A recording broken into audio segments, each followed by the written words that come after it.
Speaking of getting worse before it gets better, Donald Trump yesterday said flat out that Joe Biden killed the children of Gold Star families. The reason they are dead is because Joe Biden, and by extension, he actually says her name in this clip, and Kamala Harris killed their children.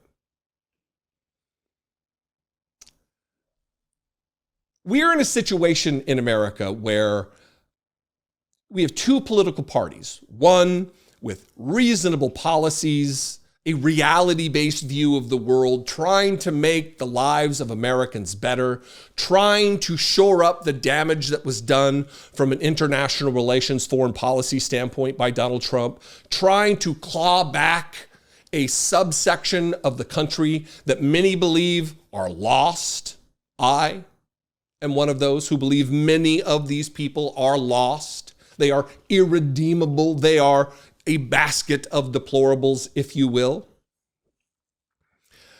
But a lot of elected leaders in this country, Democrats, think differently.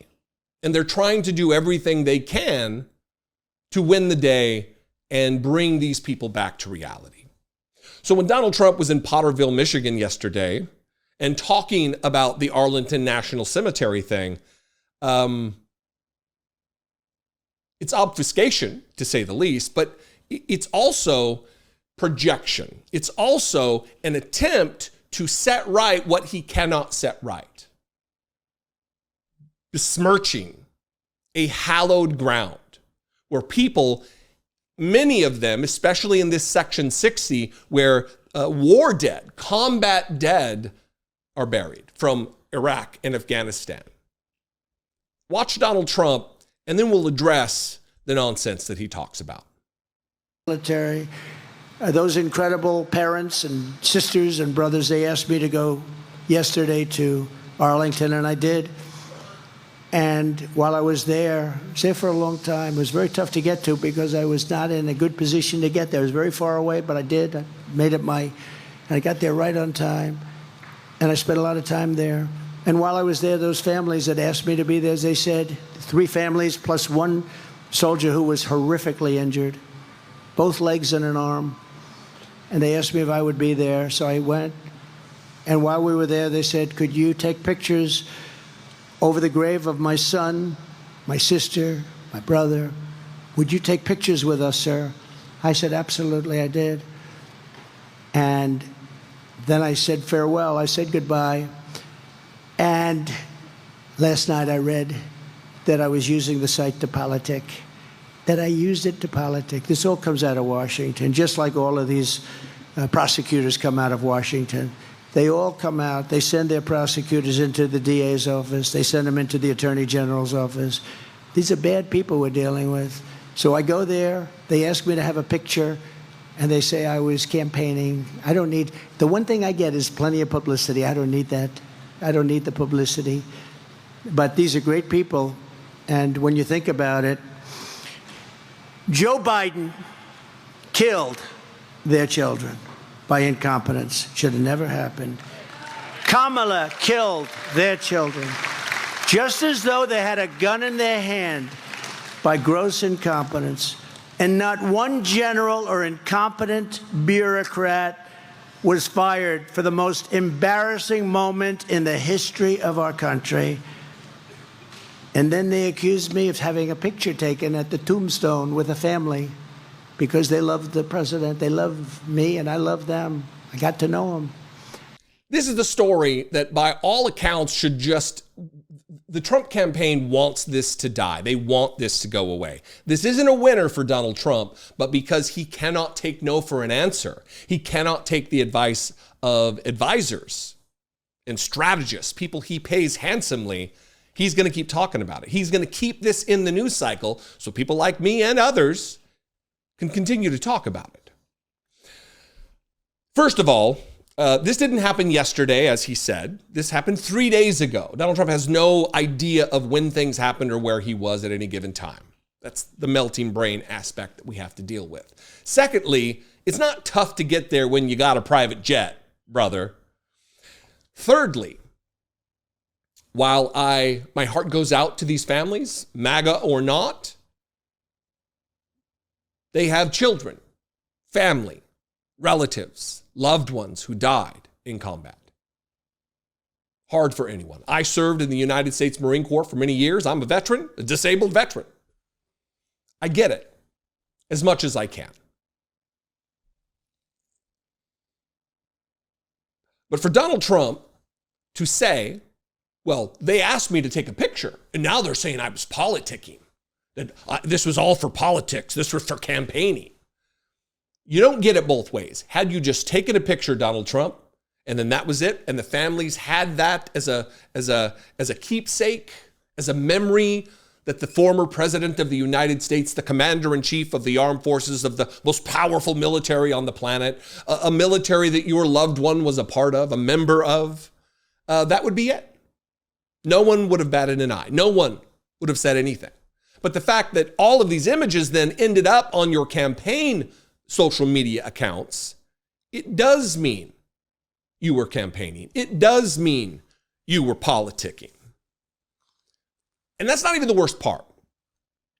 I don't want to rehash the entire thing that went down at Arlington, but his campaign staff, high-level members of his campaign staff, assaulted a woman whose entire job is ensuring decorum, respect, solemnity for a place that is hallowed ground, where my brothers and sisters are buried who died in combat, in selfless sacrifice to their country, to a cause they believe bigger than themselves, something Donald Trump has no idea about. And his campaign staff assaulted that woman and berated her. The woman, I'll read from the New York Times here. Here's the headline if you want to find the article. Trump videos at Arlington stir more fallout after graveside visit. A woman who works at the cemetery filed an incident report with the military authorities over the altercation. But the official, who has not been identified, later declined to press charges. Military officials said she feared Mr. Trump's supporters pursuing retaliation. This woman, who works for Arlington National Cemetery, honoring our war debt, feels afraid of retaliation for telling the truth of what happened to her at the hands of members of the Trump campaign.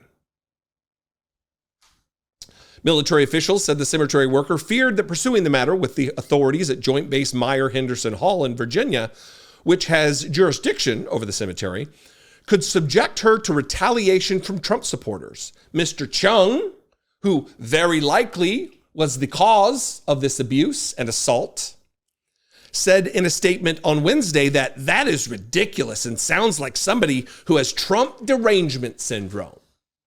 More respect for individuals who actually love and support our troops. Chris LaCivita, the campaign manager, he had this to say. He had insulted the cemetery worker in public statements on Tuesday.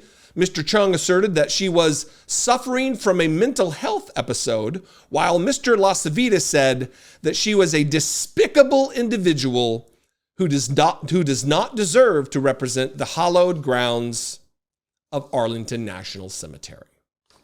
While working in service to a man who dodged the draft on multiple occasions because of his sore feet, because of his little bone spurs.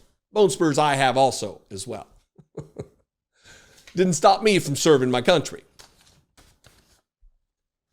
This is the caliber of character in the Republican Party, who use their little pocket constitution as props, who literally fondle and molest the American flag on stage as a prop, as a virtue signal to the base. Because they apparently can't think of any other more nuanced ways to express their gratitude or patriotism than violating flag code and denigrating people who work their lives, give their lives and their careers to ensuring respect and a solemn atmosphere for our dead and wounded. It's just, it's mind-blowing and disgusting, and we deserve better. Maybe that's the theme of today's episode, that we absolutely deserve better. Being this close to the presidential election, noise from the right on things like who Tim Walz really is and how Kamala Harris handled immigration as the supposed borders are, is only going to intensify, and that's why I've been using Ground News as a solution. Our longtime sponsor, Ground News, gathers related news and adds important context that might influence how each outlet frames the facts. My Vantage plan even gives me access to their election-focused blind spot feed, diverse perspectives on the most pressing issues and the latest stories on each candidate, so you can determine the truth on who they really are, not just hearing the loudest and most biased opinions. For each story you read on their platform, you'll find every article Ground News found reporting on it, as well as tags next to the source indicating if they're independently owned or not, how credible their reporting is, if they have any political bias, making it really easy to critically analyze different perspectives and come to your own conclusion.